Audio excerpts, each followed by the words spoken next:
very good evening. Welcome to State of Business on our television. I'm Ashingsani Veerasinghe. Let's have a look at the headlines first.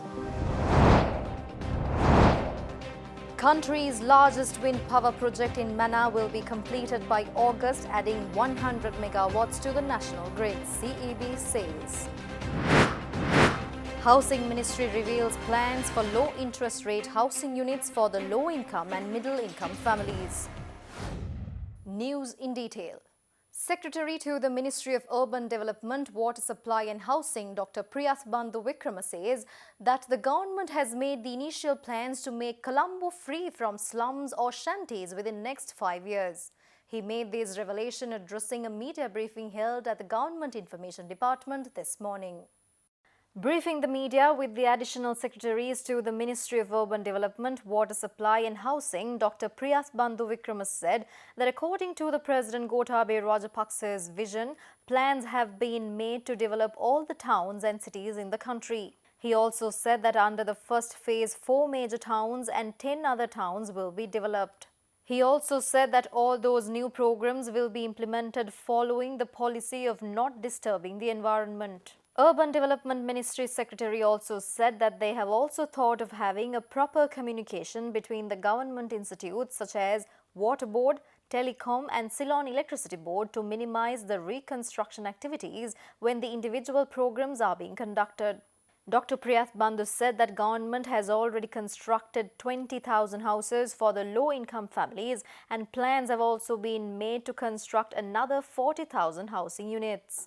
Ministry Secretary assured that the plan is to assure a Colombo which is free from any kind of slums or shanties. He further revealed that initial plans have already been made to set up cluster villages close to the major cities. He explained that the plan is to discourage the people run for towns for all their day-to-day requirements and enable all their requirements in their villages.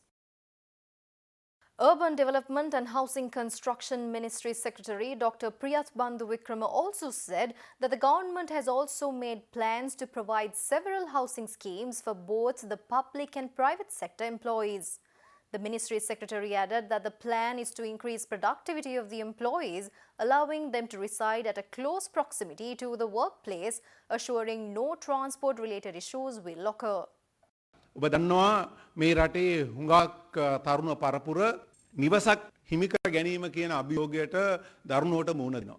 මේ ප්‍රශ්නය ජනාධිපතිතුමා අවබෝධ කරගෙන එතුමා අපිට උපදෙස් දුන්නා මගේ ප්‍රතිපත්ති ප්‍රකාශය හරහා මේ සියලු දෙනාට රජයේ වේවා පෞද්ගලික අංශයේ වේවා රැකියාවක් කරන ඕනෑම කෙනෙකුට තමන්ගේ වැටුපට දරා ගන්න පුළුවන් වාරිකයක් ගෙවන්න පුළුවන් නිවසක් තමන් රාජකාරී කරන ජීවත් වෙන ප්‍රදේශයෙන් ලබා ගන්න පුළුවන් ක්‍රමයක් හදන්න කියලා. ඒකට අපි දැන් පහළ සහ මධ්‍යම පාන්තික නිවාස ව්‍යාපෘතියක් ආරම්භ කරනවා. ඒ සඳහා කැබිනට් මණ්ඩල අනුමැතිය අපිට ලැබිලා තියෙන්නේ. මේ යටතේ රජය ඒ නිවාස ඉදිකරන ඉඩම් නොමිනේ ලබා දෙනවා. ඒ ඉදිකරන නිවාසවල මිල මිලියන 7.5 15 අතර වෙනස් වෙන්න පුළුවන්. තනි කාමරය, කාමර දෙක සහ කාමර තුන වශයෙන් වෙන වෙන නිවාස කාණ්ඩ යටතේ අපි මේ නිවාස ව්‍යාපෘති ඉදිකරනවා. මේ නිවාස ව්‍යාපෘති සඳහා දීර්ඝකාලීන ණය මේක තමයි ඊටාම වැදගත්ම දේ අපි දීර්ඝකාලීන ණය පදනම මත 107ක පොලියට තමයි මේ ගෙවීමේ පහසුකම සකස් කරලා දෙන්න යන්නේ මේ සඳහා රජයේ සියලු බැංකුත් පෞද්ගලික අංශයේ සියලු බැංකුත් මේ වෙනකොට එකඟතාවය පළ කරලා තියෙනවා.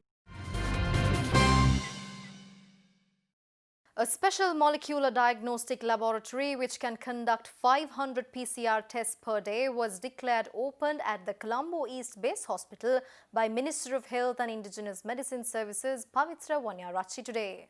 Accordingly, the special molecular diagnostic laboratory which was declared open at the Colombo East Base Hospital was funded by the Asian Development Bank. The overall cost of this project is 250 million rupees and laboratory includes latest equipment such as automated sample extractor. Thus, 96 samples can be carried out in one take within 2 hours via this state-of-the-art special molecular diagnostic laboratory. This is the only laboratory which has all the latest features and it could conduct 500 PCR tests within one day. Minister of Health and Indigenous Medicine Services Pavitra Wanyarachi added that this initiative will assist to increase the number of PCR tests carried out within one day. Stay tuned for more news after this short break.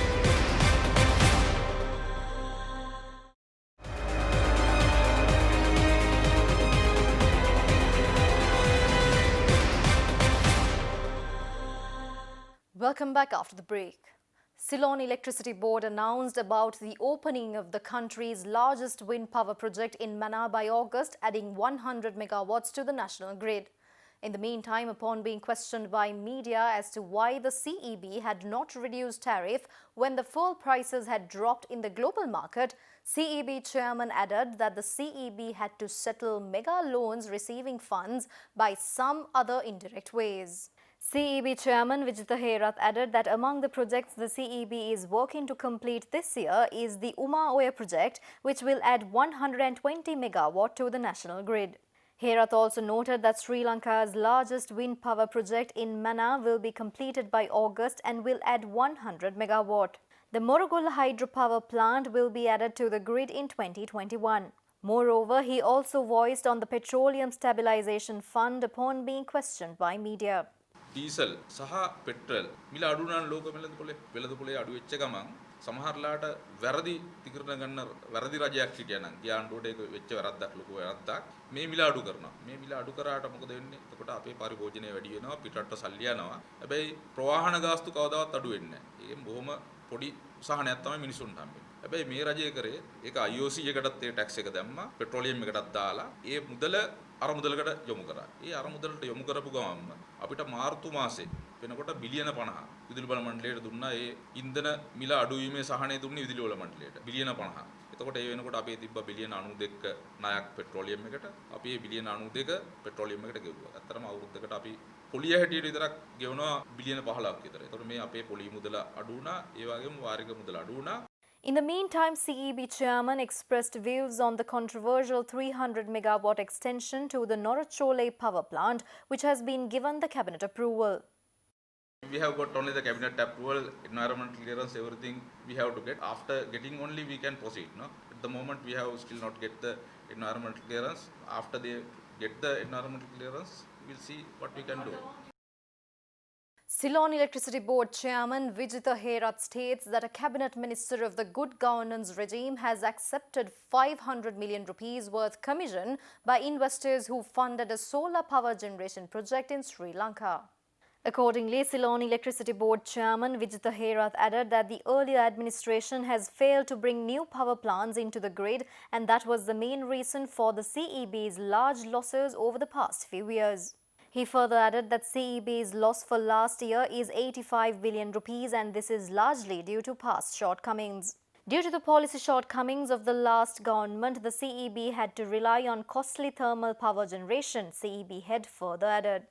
Nevertheless, Ceylon Electricity Board Chairman Vijitha Herath is confident that CEB can reduce losses by at least 15 billion rupees, as it has taken measures to fast-track all the delayed power projects. Levelling more severe criticisms on the good governance regime, CEB chief added that a cabinet minister of the Yahapalana government has been paid 500 million rupees commission by investors who funded a solar power generation project in Sri Lanka. However, he refused to reveal the name of the project or the name of that minister who was alleged to have been paid this money to approve this particular project. Health Ministry informs that country has conducted nearly 100,000 PCR tests in Sri Lanka so far. In the meantime, 40 coronavirus cases were identified within yesterday. Accordingly, Sri Lanka confirmed a total of 40 COVID-19 positive cases yesterday. Thus, 29 cases are returnees from India and the remaining 11 cases were returnees from the United States. In the meantime, 1,562 patients have recovered from the virus as of 5 p.m. today. Moreover, 7 new cases were reported for the day, increasing the total count of coronavirus cases to 1,998 as of 5 p.m. today.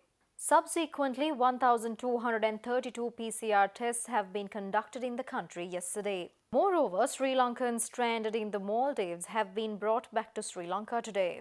A special flight of Sri Lankan Airlines has returned from Malé carrying 169 Sri Lankans. Another batch of 154 Sri Lankan nationals who were stranded in the United Kingdom due to the COVID-19 global pandemic returned to Sri Lanka today. We'll be back with stock updates after this break.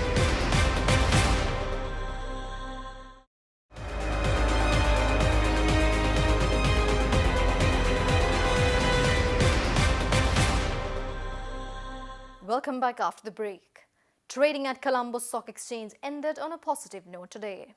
The all-share price index gained 28.87 points to close at 5,111.94 and the S&P SL 20 gained 17.88 points to close at 2,275.45.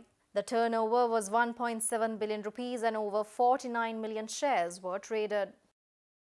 Up next are forex rates.